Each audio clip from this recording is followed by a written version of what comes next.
Hey everybody, I'm Tommy and you are on the lifeboat. It's another Saturday night and I ain't got nobody.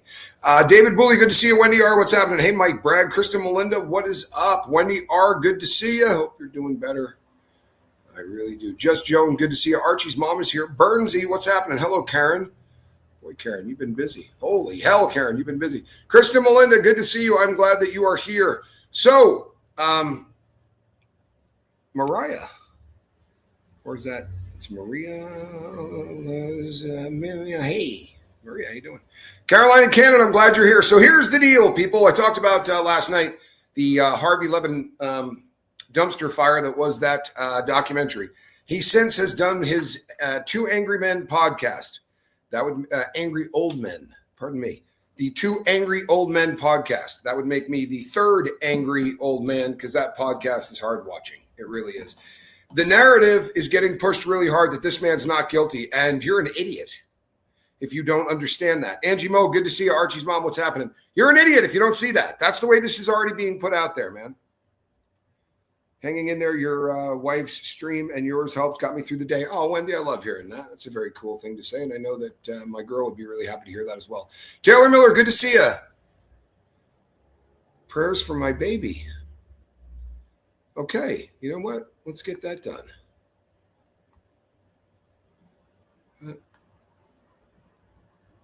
We absolutely need that. Get some ones up there. Please, for Taylor Miller. Can we do that? Thoughts and prayers, please. Hey, Karen, how are you? Karen. All right. Well, all right. So here's the narrative, people. Don't listen to the fact that the McNaughton rule has generally been an accepted understanding of not guilty by reason of insanity. Quite simply put, is that if you don't know what you did was wrong, then they're not going to find you guilty. We're being told now that that doesn't mean anything. Hey, Pat, good to see you. From Wisconsin. Glad that you're here. Don't believe that anymore. That's got nothing to do with it. Just ask Harvey Levin. Ask Mark Garagos. It has nothing to do with that anymore. You see, that has been the accepted standard for a really long time. Now what they're saying is you can be guilty as sin. You can absolutely know that what you did was wrong. You can premeditate it. You can have post-meditation, meaning you know you did something wrong, and now you got to go cover your tracks. You got to hide the murder weapon. You're going to go and shower off at another location. None of that means anything because we're not as smart as these people. The only thing that's going to mean anything in this case is I guess whether or not they can get 12 Americans to believe this line of shit. If you premeditated this, I don't care what drugs you're on. And here's the big barn burner. As I said, they really didn't drop a bomb on this unbelievable reason for why they would allow this man to come off medication and put him on something new. Hey, Johnny Scobo, this is the bombshell. And if this is gonna, I have a smart audience, so I'm going to throw this out there, and then we're gonna let it hang in the air because I want to see what some of you say about this. But the reason that they took him off this was for a two-pronged reason, apparently. One was weight gain. There's a reason that for tonight's thumbnail, I went with a slightly thicker Nick because one of his complaints was weight gain, and the other was his junk wasn't working, sexual dysfunction in a guy. So he either couldn't get the thing stiff or he couldn't get it to finish the job. But either way, he was super unhappy with that. And him complaining to the doctors got his medication changed. I'll let that one hang out there for a minute. You may remember me talking about him being in another facility where he wanted to be on Bupurion. He said this in a Wellbutrin. He said this in a one of those podcasts that he did. He wanted to be on Wellbutrin because you can crush it up and snort it. And it has a very similar effect when you do that as cocaine. Portland Girl X says he was skinny when he got arrested. He was, because apparently he lost all that body weight in the weeks prior to them changing his medication. Whitby Island Girl, so good to see you. Well, she's always awesome. I'm not trying to, she is kind of my girl, but she's always awesome. She's amazing that way. My girl has a channel that is just fun to watch. She's as real as anybody that you will ever come across. This is one of the most, Reese is my baby girl's name. This is one of the most ridiculous lines of shit that you're ever going to come across. This is a guy that manipulates, right? Hold on a second. Bullshit covered bullshit. Not a valid reason at all. And no doctor on earth would change meds for those reasons, especially abruptly. Well, and here's the thing, MJ. Whatever happened, this was Nick Reiner manipulating the doctors. We're finding out now some things that are interesting. We talk about how he went through 18 rehabs. 18 rehabs. There we go. You can pray by name there, people. Her baby's name is Arabella. Love that name, by the way. Renee B., you're okay. So here's the deal on this. In my humble opinion, this gets back to this guy absolutely manipulating the system to get what he wants. He did it with Wellbutrin because he wanted to snort it and have it act on his body like cocaine. And he said, you could get high on that. I wanted to switch medications. So when they wouldn't let him, what did he say he did? He said, I played crazy. That's what he said, right? I played crazy. I went to this little thing that almost looked like a church that they had built, and it was there to honor the person that started the rehab. So he flung a huge rock through the window of that little building that meant so much to him, and he giggled about that. Thought that was funny. But he trashed the place so that he could get the doctors to give him the medication that he wanted. Also, this is a really odd thing to me that we're going to have to deal with so much BS in this. But the rehabs, that there are 18 of them. If you go into a rehabilitation center and you have a serious drug problem, 30 days is not a rehabilitation stay. It isn't. That's for rich people that are drinking too much. They get a DWI and they want the world to hear that, didn't they watch him take it? I would guess not. Here's the thing. In a rehab center, they're going to give you pills. You're going to put them in your mouth. They're going to hand you water and you throw it back. And then they're going to say, open your mouth. And you go, right? You do all that stuff. They have got it to a science. It's called cheeking. And there are guys that cheek medications every single time they go to meds. Most of the people there aren't taking their meds. They're on meds, especially in prisons and places like that. They got on those medications by manipulating staff so that they could sell those medications to people that really do want them. But this is, in 18 rehabs, he never spent more than 30 days. That's not a rehab. That's just a way so that the society can go, oh, Tommy Scoville crashed his car into an elementary school while drunk. This is really damaging his career, but he checked into a rehab today, right? And then your press agent comes out and makes a statement. That's not rehab. It's like drive-by rehab. You're not getting to the core of anything that is going on at 30 days. And I'm with MJ. 90 days minimum is about what you have to have at a minimum. And then very often a person will decide to stay past that.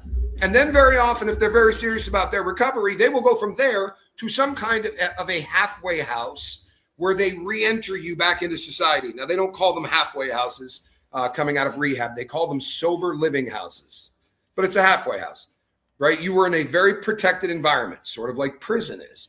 You should have a much more difficult time doing what you want to do in that, in that kind of an environment. So from there, they take them to a sober living place where they can now start sort of getting out into the wild. They can go out, spend time with people, come back to see if you can handle it.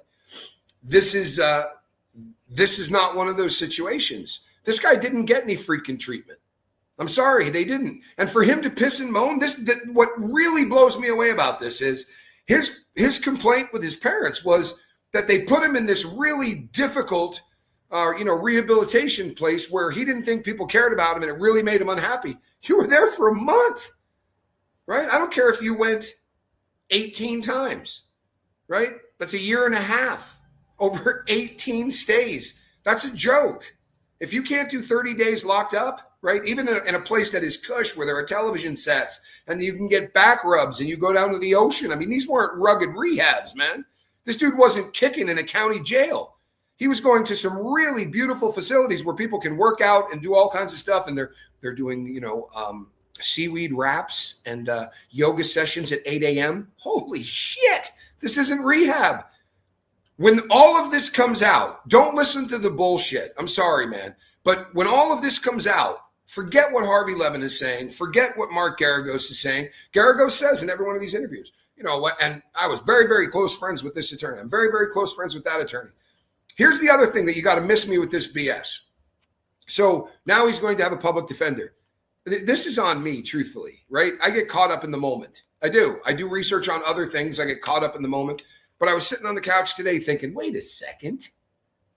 Okay, to get a public defender, you have to be indigent. You have to be able to document that you have no assets, that your net worth is under $1,000 or whatever. So if you got a bank account, you got $500 in it, and you got a debit card or you got a credit card that's got, $2,000 on a limit or some shit, you're in the eyes of the court, you can't afford an attorney. An attorney's going to charge you $700 an hour or $500 an hour. Nick was getting $10,000 a month. Allegedly, Nick also has a trust. Now, we all kind of assume that trust was set up by Rob Reiner's father, right? When Carl Reiner, sort of the patriarch of this Reiner dynasty, actor, writer, just a staple in Hollywood for a very long time. When he died, allegedly, he put together a trust for all the kids. That may not be the trust because there's no way to kind of chase that down. Perhaps it's a trust from his dad. You can set up a living trust. You can have a trust for your kids while you're alive. That's not something that's super unusual. And rich people do it all of the time. It's another way of getting around giving the government 50% of what you own once you die, right? Really rich people don't pay death taxes. They set up trusts as a way to get around death tax. So maybe the kid already had a trust. But whatever it is, he killed his parents. Why should he continue to get any money from anyone? Well, that's a really great question, right? That's a really great question. But there's a difference between the slasher law. And if you already had a living trust that was set up, you could butcher the person that gave you that money. That trust is sacrosanct at that point, right? That trust is in business. There's no way to get around that. Just Joan, I agree with you. Honestly, I do. And I agree with MJ. Entitled, spoiled, manipulative jackass that never wanted to help and enjoyed the game, in my opinion. The game, playing doctors, friends, others. Yeah, he laughed about this. He joked about this. He laughed about this. He could ride it out, right? He planned his relapse. He said this, I believe on the Dopey podcast was where the interview was for this. But he said he planned his relapse. Well, he knew he was going to, but if he had relapsed out there in Maine, well, then he's not going to have access to all the dope and all of the things that he could get like this in California, right? And get back his allowance and all of the other stuff. This is a master manipulator. So you can sell me all you want on his mental illness. If he manipulated himself into that mental illness, to me, that is very, very similar to saying, well, I drank a fifth of bourbon. And once I drank that fifth of bourbon, I can't be held responsible for whatever the hell I did. I don't think you're going to sell this to a jury of 12 people. And, usually when you're picking a jury, if it's a sexual assault case and a woman was raped, you're going to want to put some women on the jury, right? You don't want an all-male jury. There are things that you do, right? If it's a domestic violence case, you kind of want to get people that are married. There's a lot of different things that are sort of assumed for how you pick a jury. How do you pick a jury of someone that doesn't have a mother and a father? Right? We were all born by somebody, but everybody that's going to be sitting in there and listening, it's going to be a very difficult sell for all these people to go, oh man, this guy's not guilty. The meds made him do it. He's been shitty and manipulative his entire life. If a prosecutor has this much snap, they're going to walk this all the way up. Now, he's not going to have a public defender. When they go through this and they do the research, they're going to find out he can afford an attorney. Now, if he can't get it his money because of the trust or whatever, it is within the purview of the state of California for them to stand in and say, we're going to hire an attorney and you're just going to have to reimburse us when this is over. And there was a list of attorneys in the public defender's office. They usually call them conflict attorneys. I'll give you an idea what this looks like sometimes. So you and your co-defendant get assigned to the same public defender.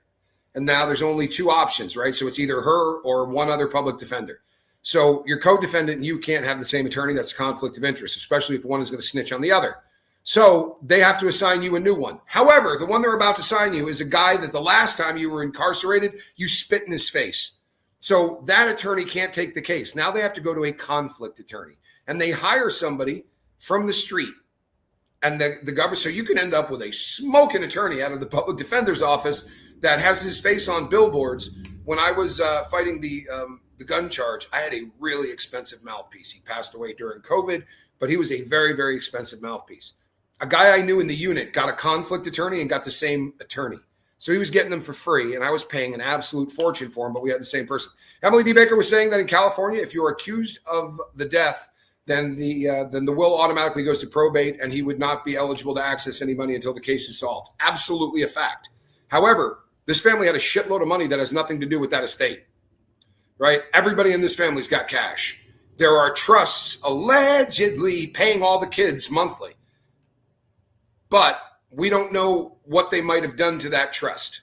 If this is if he's been acting this way his entire life, let's say that the trust came from Carl Reiner. They could have said at that time, okay, look, everybody gets $20 million. It's going to be paid out in monthly installments. Until then, it sits in blah, blah, blah, right? They could have said at that point, listen, we're not doing that for Nick. He still gets the money, but we can't let him have access to this because he'll crash and burn. He's absolutely over the top. So we don't know kind of how that's set up. But what I can tell you is the public defender's office isn't going to let a public defender represent a guy that has a trust that's worth millions of dollars, and allegedly he does. So that could be an issue. I'm not believing in his mental illness. How could he make all of the decisions that he has made along the way to make people believe he's bad off and get money out of them? That's not nuts. Well, and on top of that, this. Every time he got near anybody that had letters after their name, he manipulated them. He's been manipulating doctors to get what he wants out of it his entire life. When they sent him to the first rehab by his own mouth, he said he went into rehab and he had done some pills, smoked some weed, but he got in there and had a roommate that talked about heroin and heroin addiction. You're in rehab and you're hearing a guy talking about how heroin owns you and this and that. And his takeaway was, I got to try heroin, right? This is a person that, unfortunately for him, if you want to sell this line of shit about being not guilty by reason of insanity, it's probably not a great thing that there are hours upon hours of this guy saying stuff like, I can get away with anything I want. I'm a rich Hollywood spoiled kid. The narrative now is this, that he has no idea, right, that why he's in jail. This is Harvey Levin's line of, excrement that he's pumping out. He has no idea why he's in jail. He thinks it's a conspiracy. However, he's well aware of the fact that he killed his mother and father. But he's so messed up, he can't put the two and two together. I killed mom and dad. That's why I'm in jail. Now, could that be true? Absolutely. Absolutely. Has Nick shown any remorse? He has not. Allegedly. The people that are leaking this out said he has not. He has been bitter, nasty. He's not been a cool dude to be around. Now, there has been speculation that maybe that is why Alan Jackson left, man. That is not why Alan Jackson left. You will see. I promise you. What happened is he can't pay for his own defense. And some people left comments and said, Nick didn't hire this guy. I don't believe Nick hired him either. I don't think Nick was making a bunch of phone calls, coherent phone calls, much less any phone calls from where he was, right? Yeah, usually that's about. Hey, Lisa Smith, good to see you. Dog Lover says, heard he gets woke up at 6 o'clock a.m. Crap breakfast. Cool. Bet that was not what he wanted. Yeah, 6 is probably even a little bit late. They tend to start rolling that stuff in if you're getting fed in your cell closer to 5:30-ish. It's usually gruel. So they will make, you'll get oatmeal or you'll get cornmeal, right? Or you'll get what they call grits. None of them resemble any of those in the real world. But then you'll get a pint of milk. You'll get a little packet of coffee, and you'll get a couple of sweet and lows. Oh, and fruit of some kind. It could be just like fruit cocktail put in a little cup. But yeah, before the sun comes up. And everything is designed to keep you asleep as much as possible. So they feed you breakfast really early in hopes you'll go back to sleep. About the time you're waking up at about 10, cream of wheat, yeah, that's a possibility too. But they're all, anything you can buy in a 50-pound bag, add water to, and get people to actually swallow, that's about what they're cooking for breakfast. Not getting a whole lot of eggs and bacon and things of that nature. It just simply is not going to happen. Should he testify? Well, right now, there's a decent chance that he really is messed up. And the reason for that is if he is taking these medications, he's not getting them correctly where he's at. So what would happen if he's found not competent to stand trial? That is a wicked good possibility based on everything that people are saying for how he is acting in the towers. He's not helping in his own defense. He's being a dick. He's saying that this is a conspiracy that put him in there. He doesn't know why he's in jail. He can't understand that. So what they're going to do, in Junction City, Kansas, you get two boiled eggs a day. But that's it, about 2 pieces of toast, 2,000 milligrams of calories exactly. Yeah, that's just nasty. Although I've had worse, I'm telling you. I've been in places that you would not believe what they were feeding us. You really wouldn't, man. I lived on cabbage for about 16 months. I was at a place that cabbage was served at every single meal. When we went on lockdown at Victorville, we got a bologna sandwich for breakfast, lunch, and dinner for 6 months. Man, you will get sick of bologna. And it was bologna and American cheese. And when they brought the first ones, guys were throwing the American cheese in the little packets, they're sealed in plastic, out under the doors and onto the tier. They were all over the place.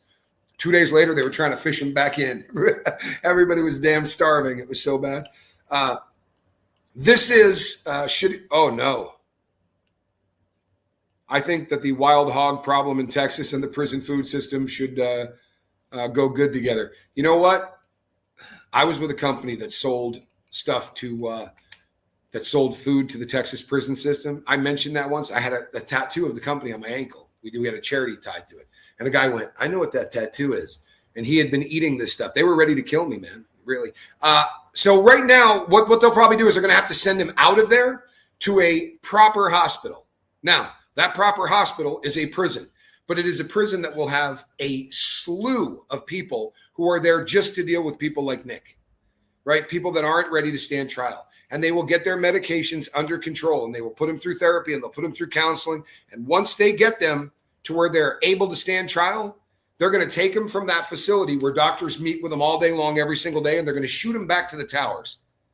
So let's say he spends a year at a Toscadera. They're going to then send him back to the towers. Whether this is what Mark Garagos is saying, and I think that it's probably fairly accurate. Farrah Fawcett and her husband's son Redmond has been going through this, and it can end up a 10-year process. Because once they dump you back into the towers, now you're in a place where they're not meeting with you all the time. You're in an observation cell. You're back to feeling like a rat in a cage, and they go crazy again. They start going off the rails again, and they'll go, oh, got to put him back, and they send him back to a Toscadera. Do they put drugs to make you mellow? No, they do not. But there is a great urban legend about saltpeter being put in all of the food. At one time, I believe that actually happened. The idea being that it takes the lead out of your pencil. It makes you not want to do anything sexually, so that the guys keep from sleeping with one another. I don't know that that's really an issue inside the joint, but at one time, apparently, they gave that a shot. I really appreciate that you are willing to address the fact that Nick has been a manipulator since he was a child. People will believe anything, i.e. poor sick Nick. This is, hold on one second. This is, to me, a tragedy because we're dealing with stuff that most people don't know anything about. And look, I'm not a psychiatrist. I'm not a psychologist. I'm a drug addict. Spent most of my life really deep in that world. And I have met 2,000 people like this prick. I have. They can do whatever they want. They can get away with whatever they want. And they are a trash can to put any substance they can into them. Harvey Levin and the boys are saying that he was taking prescription medications, not street drugs, right? And here's the thing. I don't give a shit if it's prescribed. If you get Dizoxin and you crush it up and sniff it, you're doing speed, right? If you're sniffing Adderall, if you're sniffing Dexedrine or any of those, you're sniffing speed. It's still an amphetamine. I don't give a crap if it had a prescription on it. And if you're getting benzos and eating them and you're doing all of this crap while you're taking the other stuff, we already know that he takes meds that you're not supposed to snort and puts them up his nose, right? Wellbutrin. And I'll tell you something, when I was still running and gunning, that was the most abused drug in the federal prison system. Everybody was on it and they were all snorting it. And it gets you high like cocaine. It really does. Your heart speeds up. You get maybe 15 to 30 minutes, 40 minutes of feeling high. And then for the rest of the day, your nose hurts. But that because it's cocaine-like, meaning it goes straight up and it comes straight down, guys just kept doing lines of it all day long. They would buy it from a bunch of people, and all day long they would just keep snorting this stuff. Well, we already know he was doing this. He talked about it in a podcast. So this is a guy who will look at drugs and say, oh, you know what? I'd rather be on that one. And I think there's a decent chance that he got him to change the medication because somewhere along the line, people said to him, oh, no, you don't want to be on that one. You can get high if you're on this one. And maybe the combination of the drugs and the stuff he was doing did turn him psychotic. Who cares? I'm sorry. If you manipulate the world into changing your drugs, don't bitch that your drugs got changed. And if you're going to one of these, people go, well, doctors wouldn't change something for that. They shouldn't change something for that. But this is a guy whose parents are paying him $75,000 or $70,000 a month to go to this clinic. He's the boss. I promise you, he could push those doctors around. Look at me. I'm fat as hell. My dick doesn't get hard. I can't keep taking this stuff. Somebody going to help me? He's a master manipulator. I think it's his defining characteristic. There was an FBI agent that was in court. She said at one point, Nick turned around and gave a sinister type grin. The interview was with a well-known journalist. I know the journalist and I know the FBI agent. I mean, I know who they are. I don't know them personally. But I know I saw the, what's his name reports. I can't think of his name right now, but I watched that. I watched most of this stuff. I've said this before. I don't think you can take much away from that. There are people that you can. The Night Stalker, right? Richard Ramirez was really into, and there you go. Richard Ramirez was really into scaring the crap out of people. So he put a big pentagram on his hand, drew 666 on him, and he'd, do that crap in the courtroom. By the way, I like his stuff. I really do. I like his stuff. However, even if you're doing an interview, if somebody says something that he had an attorney on that said, yeah, I've never heard of a safety hold ever on this on a case like this.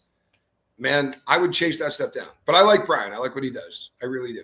I still want to know if they drew blood and checked to see if anything prescribed to him was in his system. That's an excellent question. It's not done pro forma. You follow me? It's not done as a rule of thumb. It should be, but it's not. And they have to go and get search warrants for all of that stuff. It's a process. When you come into the county jail, they don't go, we're taking your blood, right? Or you're going to have to piss in this cup. That has to go bodily fluids, taking tests like that.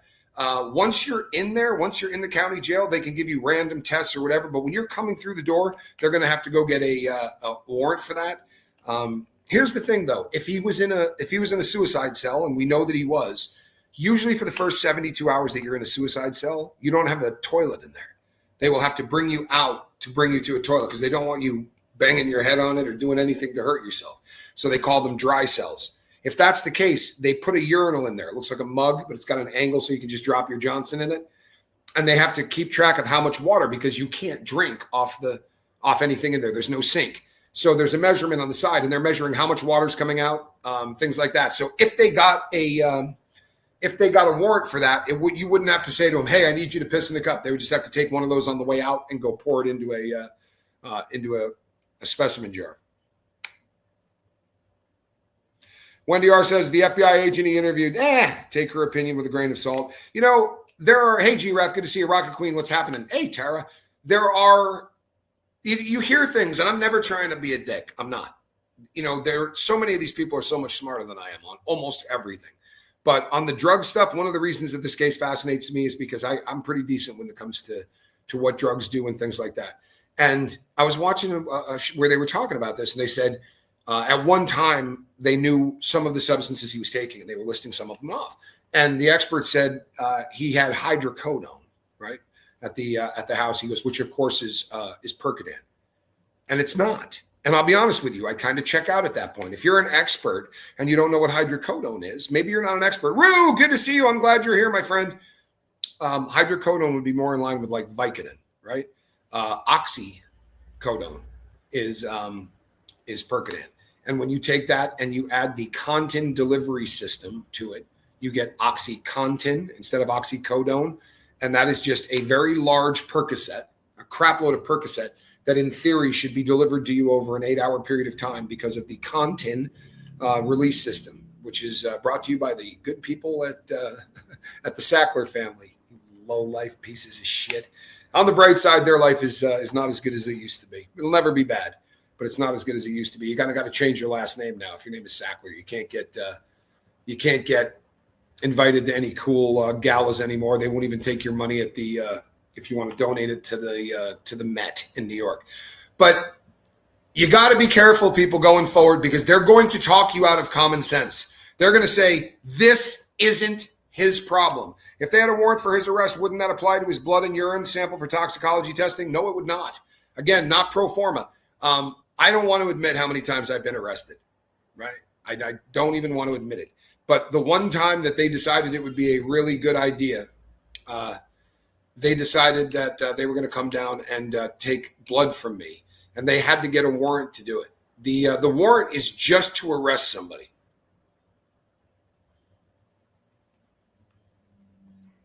They do not want us to have common sense. Listen, it's they don't want us to have common sense. It's one thing, but they're trusting that they're going to shape the narrative, and they're going to make you feel like if you don't, you're a bad person. If you don't realize that this dude isn't guilty, then you're an ass. You're a bad person. Watch how much more traction this gets. Jen Absolute, good to see you. Watch how much more traction this gets, because this is almost always how it happens. They're going to paint the narrative, and this is what they tried to do with Diddy. They tried to paint the narrative that, oh man, he didn't get RICO, man. He didn't get RICO. He got a lousy prostitution charge, man. This is the Mann Act. Only black people get convicted of this. No white people do. There's no truth to that. If you look up how many white people are doing way more time than him for the exact same crime, it's incredible. He didn't get an extremely harsh sentence. Usually now those sentences are 10 years. He got, 50 months. He got a little bit more than 4 years. He got a sweetheart of a deal, considering there were with everything else that came out in there. But Harvey Levin and the boys started down with the look what a good dude Diddy is. He got there. He's been sober for the longest time he's been since he was 25 years old. And on top of that, he just fed 1,000 people meals. He's a one-man charity. All of it, of course, was bullshit. Here's the thing. I couldn't tell you the first thing about diagnosing this guy, but I can tell you that he was a drug addict, because I take that from his own words. And everything that he described was the entitled drug addict that I've met a lot of in the last decade. This is really a great question. In fact, this might be the question. But who benefits from changing the narrative? Diddy is one thing, but who really cares about Nick? Well, there's a couple of different reasons, because this really is the best question to be asking yourself, right? This is, Twilla, please take care of yourself. Thank you for spending some time with me. This is really probably a two-pronged thing here. First of all, the narrative really started to change as soon as Alan Jackson took over the case, right? Now you can't kind of pull the e-brake, because you were already painting this narrative. They're going to continue with it, but it started, make no mistake, when Mark Garagos, who is very, very close friends with Alan Jackson, he keeps reminding us that every single time they're freaking interviewed, how long they've known each other, how tight they are. This is the narrative that was being put out when he was leaking information to TMZ. Also, TMZ has a really vested interest in this case being big. I mean, I'll just give you an idea. The other night we did a show here. There was about 285 people in it, right? With some $5 super chats and things like that, that show's probably worth $60 or $70, and that's with 5,000 views. Harvey Levin is going to make tens of millions of views monthly off of this. This is going to be a story that TMZ is going to beat like a bass drum for probably years, because this would be a long time coming, right? Even if he was ready to stand trial, if he was fit to stand trial, this would be a payday for TMZ for a long time. Add to that the fact that if he is not competent to stand trial, then we're going to be talking about him as they're kicking him back and forth between the places. This, make no mistake, people like Harvey and TMZ in general, they're looking for the next OJ case. They're looking for the next Diddy case. I mean, the amount of money that was made on Diddy and is still being made on Diddy is absolutely astounding. Yeah, this is his wheelhouse. He's from that part of the country. Imagine a case this big When this starts moving through the court systems, when it finally gets there and they start talking about it, they're going to be subpoenaing people from the night before the murders, right? The night of the Conan O'Brien. That means everybody that comes in is going to be famous. Look at how the world, and I mean the world, freaked out over Johnny Depp and Amanda Heard. Do you know how many YouTubers are now making $1 million a year and they weren't making anything before that case started? I think a jury will be able to figure it out because they're going to apply common sense. If you hear a person in his own words say, I was at a place where I wanted a different drug, so I played crazy, I don't think it's going to be a stretch for them to go, well, then he's got priors, doesn't he? He's already manipulated doctors. He bragged about it. He laughed about it. And why did he want the medication changed? Because he wanted to crush that pill up and snort it. And even Harvey Levin yesterday said, or maybe it was today, I don't know, but he said, he was using drugs that they're writing prescriptions for to abuse. Now, maybe he was still snorting Wellbutrin. There's a lot of people that are saying that he was, and Bupurion is something that can get a hold of you. Yeah. It's like everyone has forgotten their adoration of Rob Reiner. TMZ seems too far up this. Yeah. And, the fact that they got a documentary out in 15 days, I find a little bit disturbing. And maybe I'm just a jerk off, but I find that a little bit disturbing that you could crank that out in that amount of time. I have worked professionally in mental health. Nick is an obvious manipulator, but he does know how to get psychiatrists to believe him. At the hospital, the patients pulled the wool over the psychiatrist all the time. Here's the thing. You get a PhD.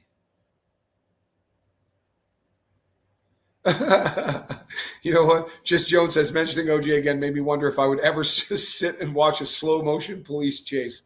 I'm not sure I had my brain turned on. Well, as you know, that police chase was faked. Sorry. Somebody said that the other day. It just killed me. That was just a big hoax. God only knows why. I have worked professionally in mental health. Nick is obviously a manipulator, but he does know. Yeah, professional manipulators. Hey, JJ, good to see you. Glad you're here. Monk, good you're here. So this is one of those situations where drug addicts have to become manipulators. I mean, I don't mean somebody that chips, right? I don't know if you know that term, but a chipper, somebody that just, they get high on the weekends or they party with some friends. New Year's Eve, they might buy some blow. But people that are getting high every day of their life have to manipulate people. If they do not, then you're in deep trouble. You're not going to be able to continue your lifestyle.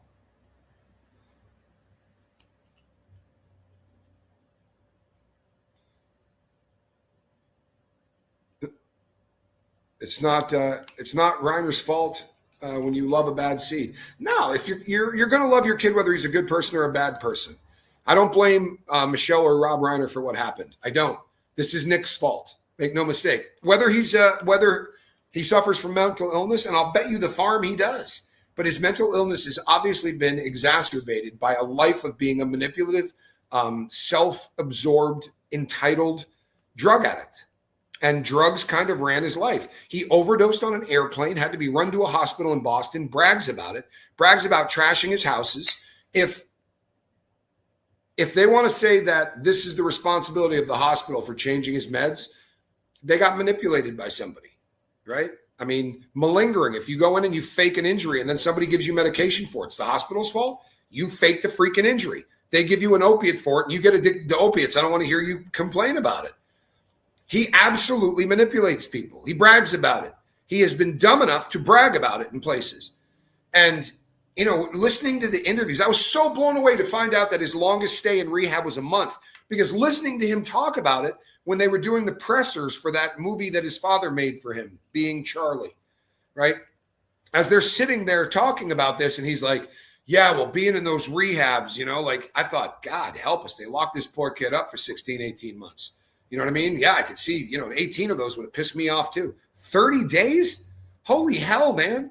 That you're going to spend the first 4 or 5 days in an expensive rehab, drugged anyway. They're going to give you benzos and keep you asleep to deal with any kind of withdrawals or anything else. So what he was looking at, 3 weeks, right? He can't do that. TMZ sucks. The relationship between Harvey and Mark makes it seem like a conflict of interest or somehow it should be illegal. Well, it is, and it would be illegal, right? Absolutely. Renee B, and we're proud of you. And Renee B, listen, take a deep breath. You're not going to get attacked by people in there. I promise you. I did a lot of time. Nurses don't get attacked. I never saw that. It's usually considered pretty bad form to go after a woman. And it's that kind of thing in most lockup facilities as well. So I don't, I'm sure they try to scare the crap out of you in training because that's how it is. But take a deep breath. You're going to do fantastic. I promise you are. So thoughts and prayers for Renee B, who's getting back in there to fight the good fight with people that have this kind of problems. Well, this is a great question. Raspberry Beret says, I don't get how changing the delivery method of a drug changes what it does. Crushing and snort it versus taking 2 pills, either a glass or in a glass of water. Okay, so let's take Bupurion. This is Wellbutrin. This is the stuff that Nick allegedly, well, he said himself, he was snorting it. There's nothing alleged about that. So these are what they call extended release tablets. So it's not that the drug itself is just going to stay in your system for that long. It has a coating on the outside that's going to take that long to sort of dissipate. It's always about a coating on the outside. So they cut that coating off. And now you've got 8 hours worth of this drug or 10 hours worth of this drug that you're going to stick up your nose. Your mucous membranes, your lungs are all going to suck that stuff in. And you're going to get in 15 minutes what you were supposed to get over 10 hours. That will massively change what the drug does to you. Heroin. You put heroin in a spoon, you cook it up and shoot it. It is going to hit you hard, right? You're going to get, it can buckle the knees. If you put it on a piece of tin foil, believe it or not, it's going to hit you faster. If you smoke it, the fastest delivery system to the human body is the lungs. People argue with me on this, but I promise you do the research. But it changes how it affects you. If you're smoking cocaine, like you're putting, baking soda to it and some water and cooking it up and turning it into crack, it hits you a whole lot harder. It hits you a whole lot faster. You go straight up, you come straight down. If you're snorting it, it's not going to get into your system the same way, right? Doing it through the mucous membranes and inhaling it up your nose is just different. And if you bang that shit, if you put it in a syringe and put it directly into your vein, the rush is so bad that it can buckle your knees. The delivery method sometimes can really change it's not that the drug does something 100% different. It just does it a whole lot stronger. You follow me? That's a great question. How do we know what he says to psychologists to get meds? Well, here's what we have to go on. In his own words, he said when he wanted to get Bupurion, Wellbutrin, and they wouldn't put him on it, I played crazy. I got a rock and I went to this one place that they had. It was like a little cathedral, and it honored the people that started the rehab. So I threw a huge rock through the window, played crazy, and I got the medication. So we know he's got priors. We know he's done that in the past. And now the guys that just made the documentary on him, the people that are painting the narrative, are saying the reason the doctors changed his meds was because he was complaining about weight gain and sexual dysfunction from the drug. Now, could that be the truth? Even if it is, they supposedly, allegedly had him stable, and they would just go, all right, screw it. You want to jerk off more, or you don't like the way you look in a mirror. We'll just completely pull you off of a med that is working, an antipsychotic med that is working, and we'll just start you on some other new shit. He has a history of manipulating rehabilitation centers and doctors. Those are his words. I'm not ascribing this, Mary, I promise. Go watch the podcast. Go watch Dopey number 47. He's been on 2 or 3 times, but 47, I think, is the one that where he talks about that. But the Dopey podcast, he was very, very clear about how he loves manipulating people. And it's a bummer, right? A lot of people used to ask doctors for Wellbutrin to help quit smoking. They did. That, at the time, when they realized how well that worked off-label to help people quit smoking, they changed the amount in the drug and they marketed it under the name Zyban. So if you ever try to quit smoking but you're taking Wellbutrin, you got to be careful because you're taking the same drug twice, and it can really up what it does in your body. Oh, I like what this. I like this. I like this a lot. Changing that medication didn't make him violent or crazy because that is in his baseline. He starts each day an entitled, violent asshole. Yeah. Sorry, not sorry. I believe that. I do. And I believe that his siblings also believe that to some degree. You're going to love your brother, whether your brother kills your parents or not. There's always going to be some level of connection there. And how much the parents loved him, that's going to be a difficult thing for their three surviving siblings to deal with, right? But I think it's painfully obvious that they decided that they were not going to pay him. Serotonin syndrome is a real thing. Wow, Rocket Queen says, I tried Wellbutrin to quit smoking. It makes me too emotional. I'll be damned. You know what? It's a great comment, too. This really is a great comment. I don't want to bum anybody out with this. Thank you, David Booley. Everybody in this chat is awesome. That Dopey podcast isn't good to listen to for people that really want to get sober. It sucks. I agree with you. I'm sorry. I absolutely agree with you. That podcast has nothing to do with sobriety. It glorifies drugs. I don't think anyone will be shocked to hear that one of the hosts overdosed and died. You know, you can't sit and talk about it. Yeah, they gave him money every single month. He was an entitled kid. I'm not blaming the victims. I'm not. I'm blaming him. But he manipulated Michelle and Rob Reiner viciously. He manipulated doctors. He manipulated siblings. He manipulated everybody everywhere he went. It's kind of the defining characteristic of the number of people that do dope like this on a regular basis. And he's probably going to spend the rest of his life locked up. Oh, no. There you go. There you go, Heather. Oh, no. I don't pity him. They did enable him viciously. That doesn't make them bad people. It doesn't. Hello, Alicia. It doesn't make them bad people, and it doesn't make them, worthy of getting killed or any such shit. It doesn't at all. It's absolutely sad. But there were about, who knows? I'll say there were at least 5, maybe 6, maybe 7 places where there was a turn in the road. There was an absolute signpost. There was a red flag as big as Boston. When your 14-year-old steals money from your wallet, or maybe it was a 12-year-old, steals money from your wallet so that he can go pay a prostitute, that's a red flag. That's a freaking red flag.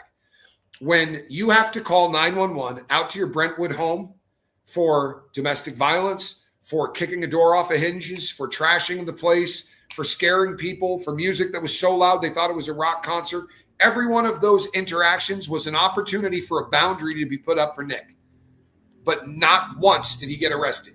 Not once did he get a Baker Act, right, where they take you in. I don't know if they call them Baker Acts in California. I think they call them 5150s.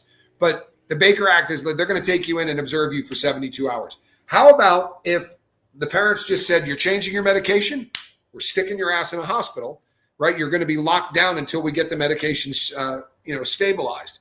But unfortunately, and we know this, right? People can give me crap about this.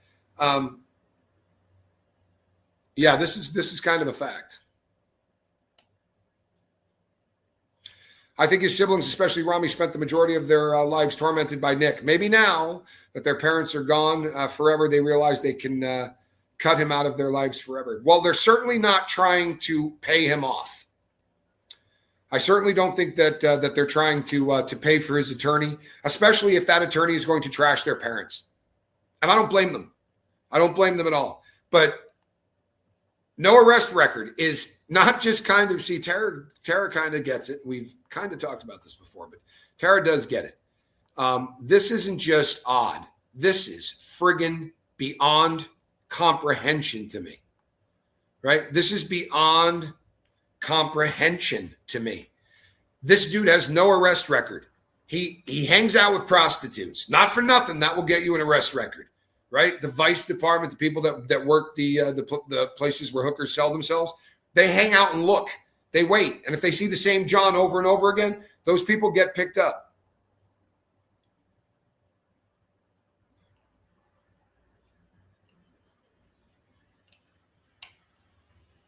That's a great comment. Everyone reacts to different things, in my opinion, but alcoholics make decisions to put poison in the system by choice. And you are aware that you unalived. That's not nuts. And they're already telling us right now, Mary, that this cat here did know that it was wrong. He did know that it was murder. He knew right from wrong, but he's still not guilty. And you're not selling me that shit. And I'm going to keep yelling about it because it doesn't make any sense. Drugs is why I have an arrest record. Brass tacks. So yeah, drugs and criminals go hand in hand. You're right. Absolutely. Hey, Louisa, good to see you. The fact that he has no arrest record, this is it right here. Sorry, but this is it. They kept saying we did everything we could for Nick. And this is the cautionary tale. This is why we have to keep talking about this, right? everything you could do for someone, if you're getting them out of trouble so that they never have to face a consequence in their life, you're not doing everything you could do, right? You're doing everything that's going to feel good. And I'm not trying to be a dick. I promise I'm not. It's not their fault. But you're doing what feels good. Sometimes to be a parent, you got to do what feels shitty, right? When the cops come and say, listen, we got to take him in, you go, yeah, you do. You do have to take him in, and it's going to suck. And then you go up while he's handcuffed and you kiss him and give him a hug and say, call me when you get there, right? We're going to hire an attorney. I'm going to help you. But you're going to go through this system because this is what happens. This is what happens when normal people screw up, and you need to become a normal person. But listening to him say, I can do anything I want and not get in trouble. That came out of his mouth, man. He said that out loud with a smirk. And again, I'll say this till the end of time. That's not bragging. That's begging for someone to put up a boundary. If a kid, an animal, if anything, has no boundaries, they're screwed. They're looking for a boundary. They need a boundary, right? That's why you say to your kids, no, you can't get up on that, right? No, you can't put a piece of metal in the electric outlet. Sometimes it's okay to go, hey, right? Because if you don't, your kid's going to stick something in an outlet and shock the shit out of them. This is going to sound crazy. I remember telling Johnny Scoville this years ago. Right after we saw a kid, caught it at the last second, saw a kid stick something into an outlet. Didn't hurt him, but that zorch sound, the kid's hand went from here to here at a speed you've never seen. And I said, they should make one of those. So you have one on the wall that's going to shock the hell out of your kid at 1/100th of it. Just enough, or a good loud noise, and have it as a trainer. Mike says he is boasting. He comes across as he's boasting. But you have to know what an asshole you sound like to say, I can do anything I want and not get in trouble. I think whether it's consciously or subconsciously, that's a kid screaming for boundaries. That's a kid screaming for somebody that is going to say no to him. Because I don't think he heard no a lot. I don't. And that's, again, I'm not blaming the parents. I don't care what you do to your kids. You don't deserve to die. You don't deserve to be killed. And lavishing them, I think these were probably two of the most codependent parents on planet Earth. And to hear him say in an interview, him being Rob Reiner, to hear him say in an interview, I realized at that point that I know my kid far better than any doctor. Oh, yeah, absolutely. Absolutely. And you know how I know this, right? Because after doing time, when you see a guy go like this, listen to me, and you see the teeth start to go, that's a terrifying thing. That's usually right before the ship hits the sand. Patrice, that absolutely is. It sounds like he was really confused about the dichotomy in his life as a celebrity kid, and who knows what that means. Yeah, I mean, honestly, who does know? Shut up. Are you kidding me, Rocket Queen? I wonder if Johnny Scoville's in here. Bob Weir passed away today from the Grateful Dead. Holy shit. What a bummer. I have a tattoo that I got the day that Jerry died. Maybe I'll go get a tat tomorrow. Yeah, I was a deadhead, man. Bob Weir's dead. I just said to Johnny the other day. Johnny Scoville, did you hear that? Bob Weir's dead. Kind of funny how it reinforces that cash doesn't make you happy. That Rich, and it sounds to me like he's been pretty miserable more than not, despite his creepy, entitled attitude and behavior. See, because for him, Rich wasn't good enough, right? This is a kid that looked at his grandfather and went, look what Carl Reiner did for my dad, man. My dad wasn't successful because of anything else. Yeah, what a bummer, man. We're going to have to crank a little dead tonight and scare everybody in Ecuador. Yeah, man. I think this is spot on. He thought that his grandfather made his dad famous. He didn't realize that when his dad took the first gig that he had, where he played Meathead on All in the Family, he was banking every check because there was a script he already wanted to buy. He was already looking at other things. That was a guy that never stopped looking at the prize, never stopped working, never stopped making other people famous. And when his kid came along, look at his other son. His other son is working in media, successful as hell. His daughter's cute as a button. I don't know what she's doing in life, but she's got a guy. She's happy. She lives in Brentwood. Both of his siblings, and I know he has a third one, right? But both of his siblings, by birth, those two were in happy relationships. I can't find a happy relationship ever in this guy's past. Nobody that he worked, that he, had a relationship, they dated for a while, then none of that. There were people that absolutely gave him the time of day and then he creeped him out. One more Saturday night, went up to the heavens, I was drinking some wine. Sorry. Lord, I saw a mighty sign. Yeah, I'm really rocked by that. That bums me the hell out, man. She smokes pot all day. Well, you know what? I'm certainly not an advocate for smoking pot all day. I promise you. If I did, I wouldn't be able to put up videos or do anything else. For me, pot just makes me lazy as hell. I smoked it for a long time, but pot made me lazy. And it could make me lazy when I was a skier because it didn't take a whole lot of effort to get paid. But once I started doing real stuff, I couldn't do anything like that, man. Rami was talking to her dad about her career not taking off. She was at least trying. Yeah, if you're talking about the haircut one, she also jokes about getting a Brazilian butt lift. I think she was probably just trying to bust her dad's chops. Whether you are doing true crime, sobriety, or just life, you bring a unique perspective to the conversation, and I like different perspectives. So thanks for expanding my knowledge. What a cool thing to say. Yeah, Lisa Smith. Can you have a bad seed or entitled too much? Yeah, you can. I mean, look, I was the bad seed. I'm one of 4. Nobody else went to prison. Nobody else robbed banks. I got addicted to heroin. I was the bad seed. And I just continued to manipulate and lie and do whatever I had to do to continue to get dope. And I manipulated doctors and I manipulated psychiatrists and I did all of that. And you know what? I got on Wellbutrin so I could snort it. This kid makes so much sense to me because he was me. The difference was I didn't have gazillion-dollar parents that were going to keep enabling me. My parents would say, I didn't even call anymore. Like when I got busted for the bank robbery thing, I'm not calling home and asking for money.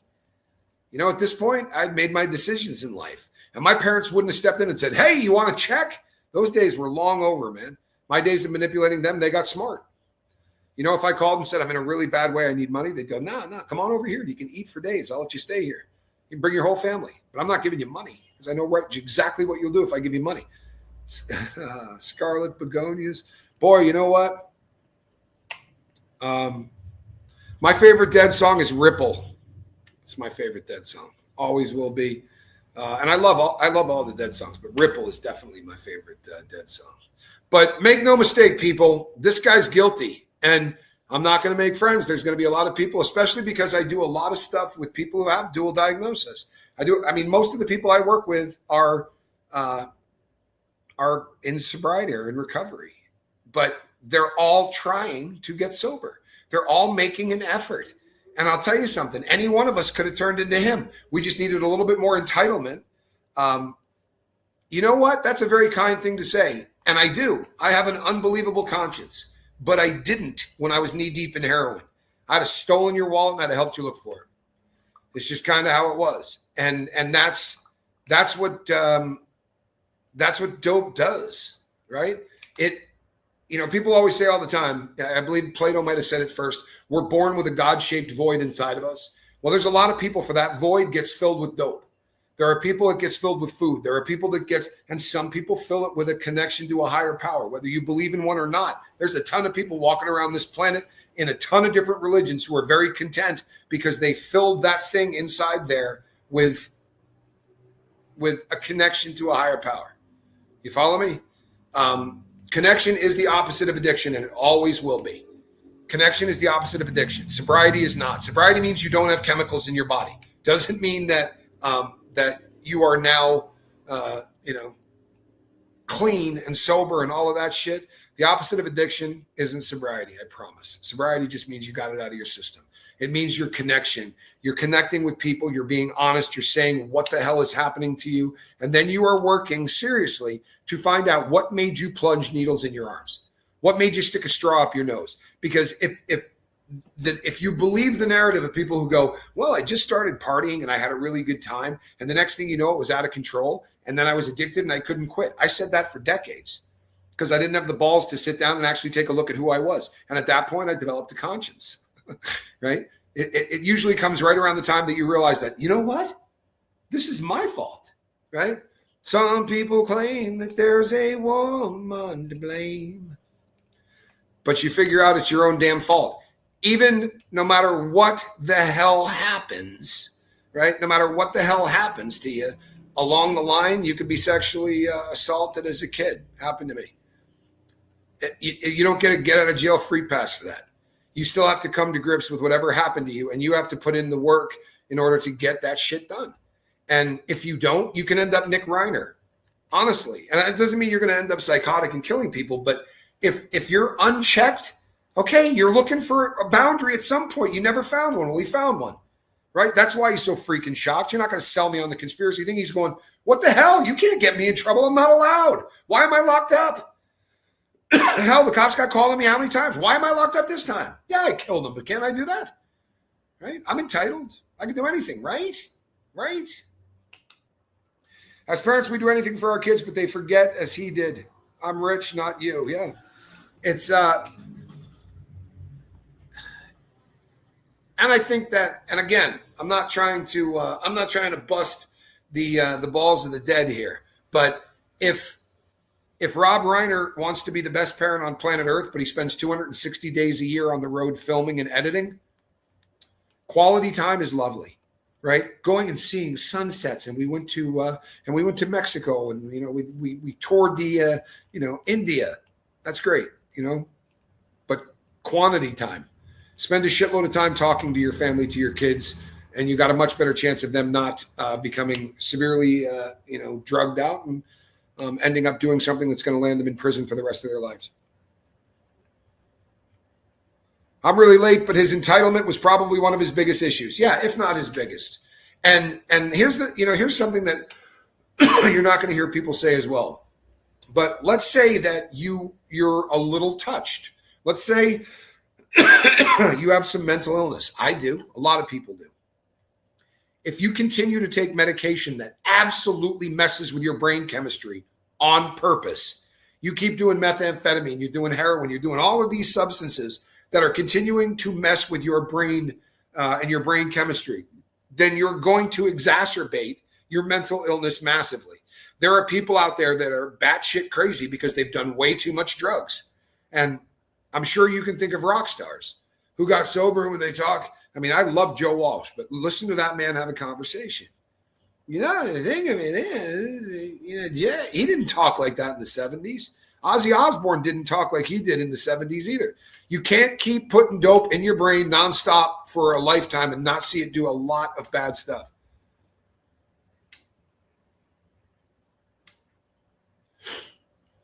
Yeah. Jumpsuit, no disrespect to Jumpsuit Pablo. He did time. He did his thing. Nick is in the towers in a place where he isn't going to be able to talk to anybody in there.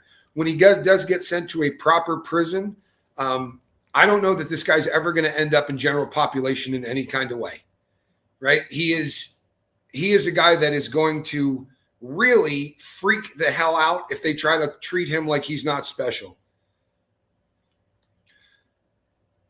Yeah, he doesn't realize he has taken away the only two people that would have bailed him out. There's something to that. And the only two people that truthfully were going to care about him no matter what he killed. I saw them in the 90s in Las Vegas and the first time in Chicago, circa 75. My first show was Bob Dylan and the Grateful Dead in Foxborough. I think it was July 4th, 1988. Not a bad show. Nostalgia is in the air. Even thinking about Rob Reiner's old show, Spinal Tap. I loved Spinal Tap. Spinal Tap is one of my all-time favorite movies. I was talking about it with Johnny Scoville today. One of my all-time favorite movies. And everybody in there got their start there. Paul Schaefer's in that movie. Billy Crystal's in that movie. These are people that no one had ever seen in anything. Foxborough, Massachusetts. That's where I saw him. And not to trigger anybody, but it was Musical Notes. That's what was on the blotter that day. Did a bunch of it. Hell of a concert. It was just fun. You know what? I'm a deadhead that will say they weren't always great. There were times that they went on stage and they just didn't seem to click. You saw enough shows, you saw some bad ones. But it was never not fun, It really wasn't.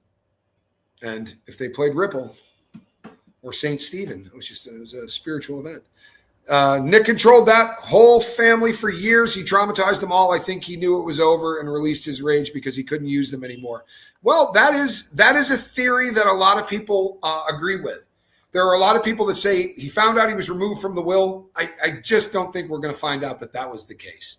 We're looking for something that makes sense. The Spectrum in 94, good. Everything in that 94 was a decent year. But I agree with you, Laura Lou. I agree with you. And Romy, I think, was particularly traumatized. And I think that's probably because, according to everybody that knew the family well, she really had an unbelievable relationship with her parents. They were her best friends. She was that kid. And every family has that. There's that kid that's best friends with mom or dad or both. And Romy was definitely that child. She was the apple of dad's eye, and she had a great relationship with with her mom. And she watched Michelle and Rob being tortured by him for years. And then she would see him when they weren't around. You have to keep that in mind, because these kind of manipulators aren't necessarily treating everybody the same way. So we see her in that video that he made where he was trying to do a mockumentary, and they're hanging out together. And I think that, I think he was a guy that just wasn't happy at all. And he wanted happiness to show up at the door, bang on it, and say, hey, here's a bag, 2 gifts in there, unwrap them. One is happiness, the other is fame, and we'll talk to you later. Good looking out. And he thinks that's what happened to his dad. That's my opinion. I'm no doctor. I'm an ex-con, right? I'm a former bank robber and gun runner, but this is what I see. And I've spent a lot of time with people that manipulate the hell out of everybody.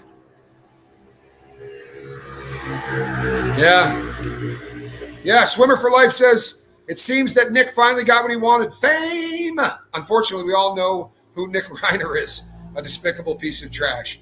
Yeah, and take it from me, fame and infamy are 2 really different things. And what he got, he got his desire. Certainly the whole world knows who he is. And, I'm always going to come back to this, but everyone said just, how unusual it was that he was going up to these people and saying, hey, what's your name? What's your last name? Are you famous? Because his last name is Reiner, right? He was wondering if maybe there was somebody like him in the room. Like maybe he was going to meet, Don Crystal. He obviously knows everybody in Billy Crystal's family. That was like Uncle Billy. But you understand what I'm saying? Like he was looking for some other Nepo baby that hadn't made it. That's my opinion. Yeah, infamy. It's a bummer. It really is. But this is a sad situation. It's a sad situation because nobody needed to die. But could he use the affluence defense? I doubt it. So the other thing that came out from the Harvey Levin documentary was Harvey said he doesn't think they died in the same room. Well, that would make it really creepy because allegedly they were both found in the same bed. So if he killed mom and then carried her to the bed or whatever, I guess that's a possibility. They also said that this crime scene, when it finally comes out, and maybe this is why they're sealing it, but when the crime scene comes out, it was butchery. This was not just he went in there and went and everybody was done. These people were butchered. They were absolutely butchered. And I think I said, a little too old for the affluenza, for real. But I think that one of the other things that is interesting that is on the death certificate on Michelle's, she was listed as widower. So he definitely killed dad first. And that to me checks out. I've said that from day one. It's just, it is baked into being a dude. You just watched Reese? Well, that's an excellent reason to be late. In fact, you get a pass for that. There's no problem with that at all. Keeping it in the family. I like it. All right, people, that about brings it up. Hey, Cat13, keep coming back. Being chatty is a beautiful thing. Affluenza sounds like he has the dang flu. Yeah.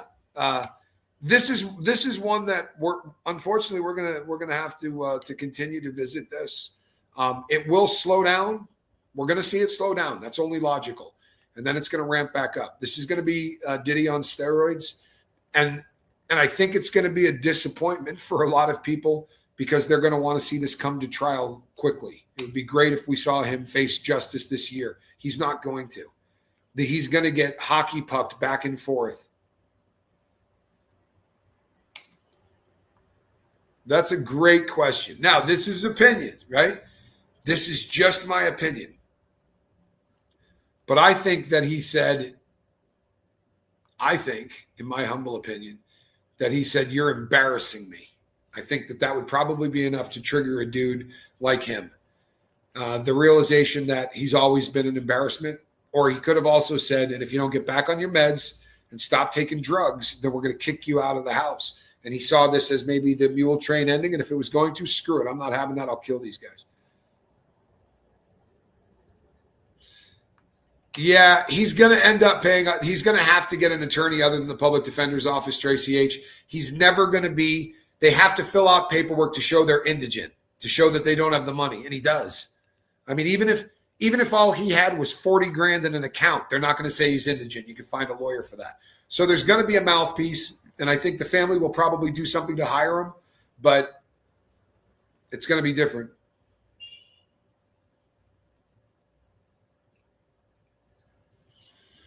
Wow, that's crazy. I was a teenager in juvie, and there were 2 different kids in there that had killed their parents. Thought that was a trip. That is a trip, James. That's crazy. But I've said this before. It happens every day in this country. It just doesn't happen to Michelle and Rob Reiner. Please, if you're listening to this and you stuck around to the end, if you know anybody and they're on that death spiral that Nick was on, you got to talk to the people in their life that are enabling them to continue down that road. Because as much as they think that that's love, love kills, and it kills often. There are people that love their children to death. It's not the victim's fault, but it would be a really fantastic thing if people started to make sure that wasn't that codependence gets spotted early, because Michelle and Rob Reiner needed to be treated as well. I mean, truthfully, they needed to be treated, because I think that would have been a really good thing. They should have been treated for codependency. I'm Tommy, people. Tomorrow we're going to be talking about this again. We're going to talk about the son that they wanted to adopt, who had already been convicted of murder and was on death row. And then his death row sentence had been committed. They were trying to get him out of prison. And 2 days before they were murdered, they were actually doing something for that person and telling him that they can move into the house. It's an interesting story. I will talk about it tomorrow. Between now and then, put a little love in your heart and stay away from Harvey freaking Levin, for the love of God. I'm Tommy. See you on the next one. God bless.